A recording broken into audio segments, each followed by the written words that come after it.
Une chose intéressante à connaître pour les usagers d'alcool ou de stupéfiants et leurs proches, ce sont les 6 stades du changement. Ces 6 stades du changement ont été créés par des psychologues américains nommés Prochaska et Di Clemente en 82-83.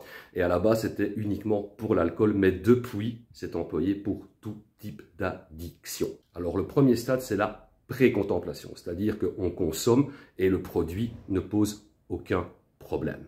Ensuite, il y a la contemplation, c'est-à-dire que là, on consomme un produit ou des produits.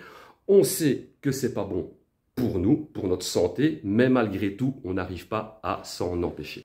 Donc au stade 2, on est dans une espèce d'ambivalence. Le troisième stade, c'est la préparation.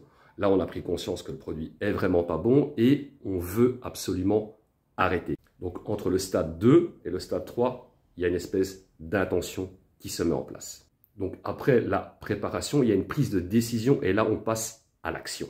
Donc arrivé à ce quatrième stade qui est le passage à l'action, là on décide vraiment soit d'aller se faire hospitaliser, soit d'aller consulter un spécialiste, un psychologue, un addictologue, un psychiatre, etc., etc., etc. Après le quatrième stade, donc forcément il y a le cinquième qui arrive, et là c'est la maintenance de l'abstinence, la consolidation de l'abstinence, des choses de ce style-là. Et le sixième stade, il n'est pas systématique, mais il peut arriver, c'est la rechute. Et en cas de rechute, en général, on passe directement à la deuxième étape ou la troisième étape, c'est-à-dire la contemplation ou la préparation. Ce qu'il faut bien comprendre, c'est que entre chaque étape, entre chaque stade, il peut s'écouler plus ou moins du temps.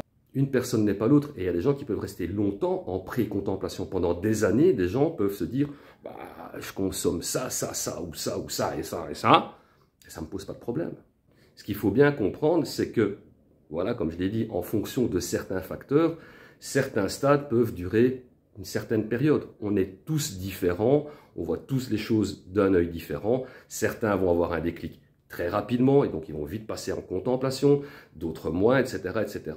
Ce qu'il faut surtout bien assimiler, comprendre, accepter, c'est qu'à partir du moment où on passe à l'action, il va falloir se montrer patient. Il faut se montrer patient tout simplement parce que quand on téléphone à un psychologue, à un psychiatre, on prend un rendez-vous pour une préadmission, pour une hospitalisation, on n'obtient pas toujours un rendez-vous dans l'immédiat. Il y a des listes d'attente. Le principal, c'est de ne pas se décourager. Parce que c'est vrai que parfois quand on nous dit au téléphone, ouais, rendez-vous dans 3 semaines, dans 1 mois, dans 2 mois, c'est pas avant telle date, on se dit, oh non, ça grimpe. Justement, moi je trouve qu'il ne faut surtout pas commencer à se faire non, déjà rien qu'en ayant fait ça, je trouve qu'on peut déjà se sentir fier de soi parce qu'on a commencé à mettre des choses en place pour obtenir quelque chose de assez satisfaisant. C'est vrai que l'attente peut être pénible et longue et ennuyeuse parce que quand on a décidé de se soigner, on voudrait que ça arrive là, tac, tout de suite maintenant. Mais voilà, il faut quand même bien avoir conscience que dans ce genre de démarche, il faut être patient parce que voilà, il y a des listes d'attente. Il faut un petit peu faire avec. Comme je l'ai dit, ça vaut vraiment la peine d'être patient parce qu'effectivement, la finalité de tout ça, c'est très satisfaisant tout simplement parce qu'on retrouve une vraie liberté.